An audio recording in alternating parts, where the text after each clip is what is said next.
বিসমিল্লাহির রহমানির রহিম। আসসালামু আলাইকুম। আমি আসিয়া ইটালি থেকে বলছি। নতুন একটা ভিডিও দেখার জন্য সবাইকে ওয়েলকাম করছি। কাছে দূরে দেশে কিংবা দেশের বাইরে যে যেখান থেকে আমার ভিডিওটা দেখছেন, আশা করি আল্লাহর অশেষ মেহেরবানিতে সবাই ভালো আছেন। আলহামদুলিল্লাহ, আমরাও ভালো আছি।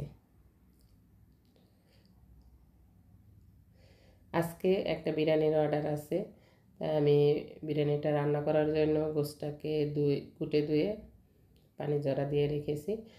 এখন আমি এগুলাকে রান্না করে নিব। এর আগে আমি 2 ধরনের ডাল ধুয়ে ভিজিয়ে রাখলাম আমাদের রান্না করার জন্য।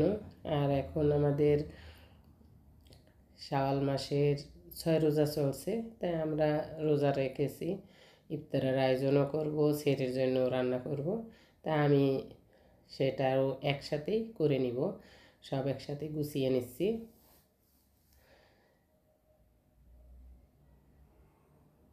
আপনারা যারা আমার চ্যানেলে নতুন তাদেরকে অনুরোধ করব, প্লিজ আমার চ্যানেলটা সাবস্ক্রাইব করে পাশে থাকা অল অপশনটা সিলেক্ট করে রাখবেন, তাহলে ভিডিও আপলোড দেওয়ার সাথে সাথে নোটিফিকেশন পেয়ে যাবেন। আর যারা এই কাজটা করে ফেলেছেন তাদেরকে অসংখ্য ধন্যবাদ।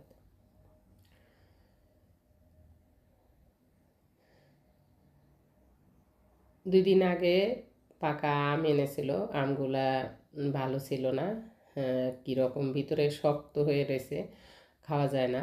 এজন্য ওগুলাকে কেটে আচার বানিয়ে ফেলেছি।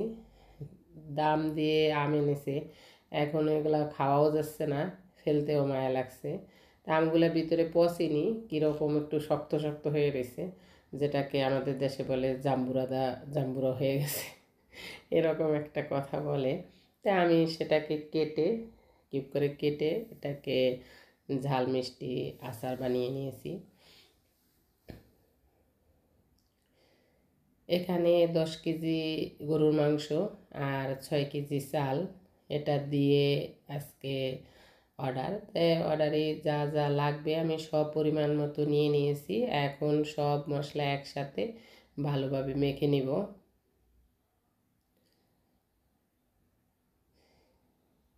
আদা 250 গ্রাম করে আদা রসুন বাটা, 1 লিটার তেল, আর এখানে বিরিয়ানি মশলা নিয়েছি 2 প্যাকেট। তাই এটার ভিতরে আমি কিছু মাংসের সাথে অর্ধেকটা দিয়ে দিব আর অর্ধেকটা চালের সাথে দিব। মাংসটা একসাথে কষিয়ে নিব। আর বিরিয়ানি যখন দমে দিব তখন 2টা পাতিলে ভাগ করে নিব। আমি আজকে নর্মাল যে চুলা সেটা রান্না করব না, আজকে এক্সট্রা একটা বড় চুলা আছে, সেটাকে গ্যাসের বোতল আছে ওটা দিয়ে আর কি রান্না করব। ওই চুলায় রান্না করলে অনেক সময় লাগবে, এই জন্য একসাথে যেহেতু মাংসটা কষাবো, এই এক্সট্রা চুলাটার ভিতরে আমি বসিয়ে দিব।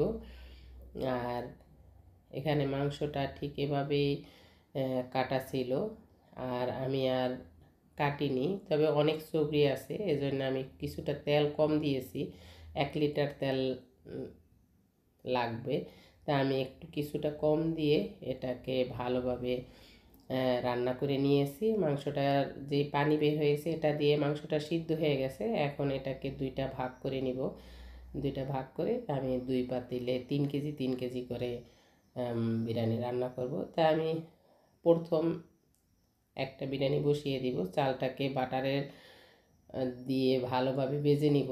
এখানে আর তেল দিব না, মাংসতে অনেক তেল উঠেছে, তা আমি বাটারের সাথে চালটাকে ভালো করে ভেজে নিব। তারপরে অর্ধেক মাংস এখানে দিয়ে দিব, আর এটার পরিমাণে আমি পানিটাকে ফুটিয়ে নিয়েছি, পুরো পানিটা বলক তুলে ফেলেছি। চালটাকে ভাজা হলে আমি পানিটা ঢেলে দিব, এরপরে অর্ধেকটা মাংস এখানে উঠিয়ে দিব, আর অর্ধেকটা মাংসের ভিতরে আমি চালটা দিয়ে দিব।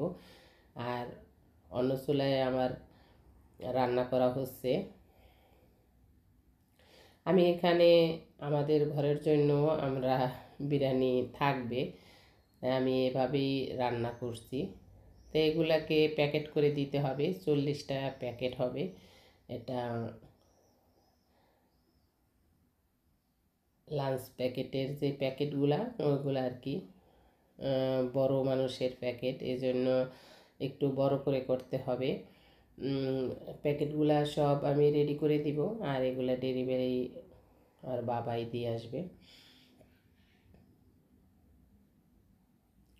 সবগুলো রেডি করে প্যাকেট করে রাখবো, আর বাবা সময় মতো এগুলাকে দিয়ে আসবে। আমি এখানে পানিটাকে দিয়ে পরিমাণ মতো চালের জন্য যে লবণ, সেই লবণটা দিয়ে দিয়েছি, আর কিছু এখানেও বিরিয়ানি মশলা দিয়ে তাতে দমে বসিয়ে দিয়েছি। আর এখন আমাদের রান্নাটাও করে নিচ্ছি।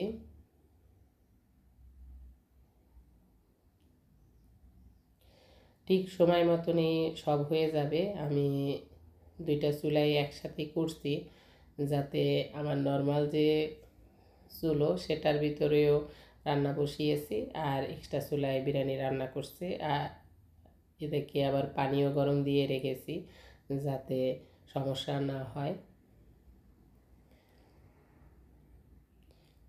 একটা হয়ে গেছে, এটাকে নামিয়ে আমি আরেকটা বসিয়ে দিয়েছি।